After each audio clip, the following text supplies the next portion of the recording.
¿Qué tal? ¿Cómo están? Bienvenidos a Encuentro Informativo.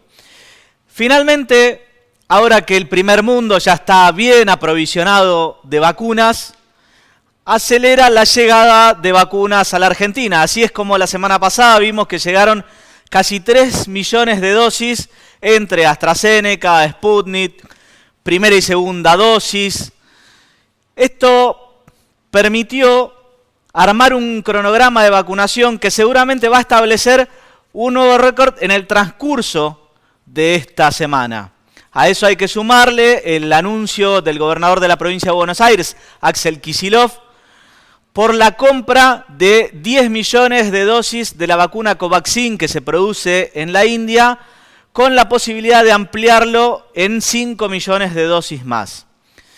Y la noticia de la semana, sin lugar a dudas, el anuncio que hizo el presidente Alberto Fernández junto a su par ruso Vladimir Putin, en el que oficializaron que se va a iniciar la producción de la vacuna Sputnik 5 en la Argentina mediante la provisión del principio activo por el laboratorio Gamaleya y la fabricación en nuestro laboratorio Richmond, que prevé producir hasta 500.000 dosis por semana y probablemente la primera tanda de producción salga incluso antes de que termine este mes.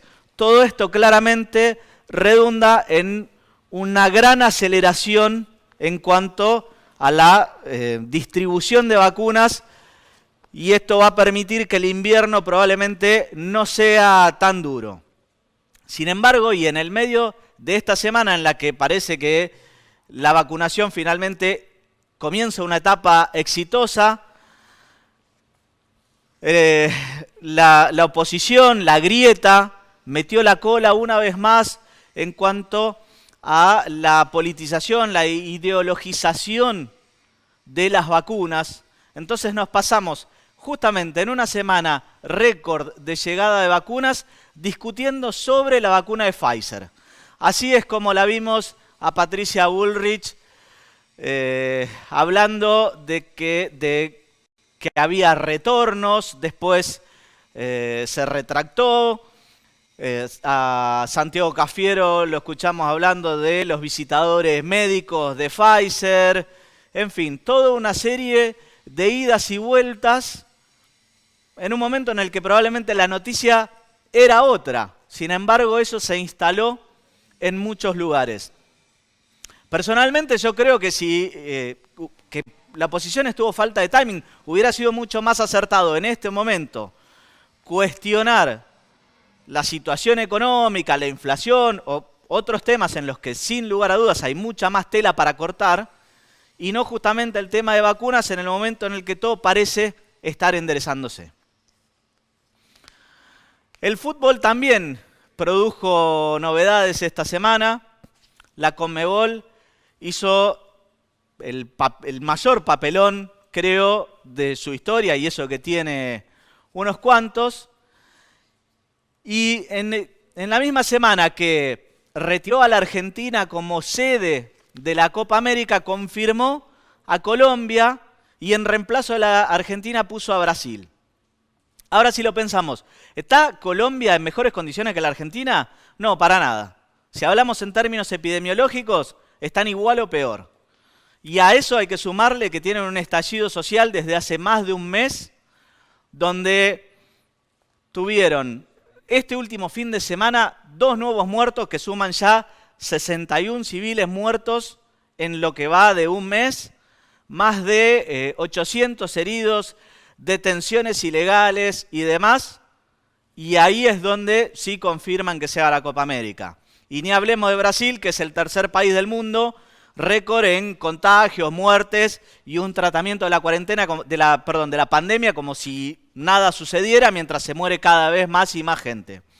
Pero claro, en Argentina había que hacerlo o con el estadio vacío o en todo caso con muy poco público, mientras que Colombia y Brasil van a permitir hacer los partidos con estadios llenos, porque en definitiva no importa la gente, no importan los jugadores, no importa nadie. Lo único que importa es facturar, levantar los dólares y listo, que se muera el que se muera.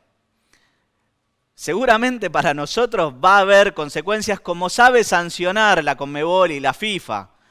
De esto nos podemos acordar la época de Maradona como jugador.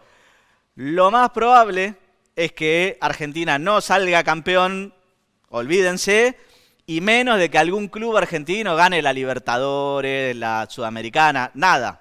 Es más, si pudieran hacer que todos pierdan, si hubiera un invitado de otro país en el campeonato local, gana ese. Para los hinchas de Boca fue una semana triste. Carlitos Tevez anunció su salida de Boca. No queda claro si se retira o no se retira. Y seguramente esta decisión tuvo mucho que ver con cuestiones políticas también, porque él es afín al gobierno anterior, era afín, si se quiere, a la dirigencia anterior de Boca, y seguramente esto pesó, como también la relación que tenía con Riquelme, que se dice que no era buena, y bueno, en toda esta sumatoria se fue Carlitos Tevez de Boca. Ahora, volviendo un poco a los temas de agenda nacional, en cuanto a lo que es el tratamiento de la pandemia, yo creo que la cuarentena corta de 9 días fue un éxito y me parece que lo más importante de esta cuarentena es el hecho de que inició y terminó en los plazos establecidos. Porque de esa manera el gobierno recuperó credibilidad. Uno de los mayores cuestionamientos que había a la cuarentena era, van a empezar como el año pasado y no sabemos cuándo termina. Bueno, empezó y terminó. Porque probablemente necesiten de una nueva cuarentena de 1 a 2 semanas, lo establecerán en función de los contagios, previo a las vacaciones de invierno. ¿Para qué? Y justamente para que pueda haber vacaciones de invierno, para que el turismo se pueda desarrollar con normalidad y descomprimir preventivamente un poco antes todo el sistema de salud para que pueda soportar la carga que vendrá después de que la gente circule por todo el país. Pero la realidad es que el turismo es un sector muy castigado y que justamente necesita de que se den las condiciones para que pueda haber turismo en las vacaciones de invierno en nuestro país. Y para cerrar, está la situación de Córdoba, que tras haber sido, si se quiere, el abanderado del aperturismo, ¿sí? O la provincia abanderada del aperturismo, tiene que cerrar. Ahora anunciaron 2 semanas de cuarentena estricta, anunciaron clases virtuales, se acabaron las clases presenciales por el momento en Córdoba, lo cual demuestra el fracaso de ese aperturismo y sobre todo de la ideologización de la pandemia, de la cuarentena, de las vacunas.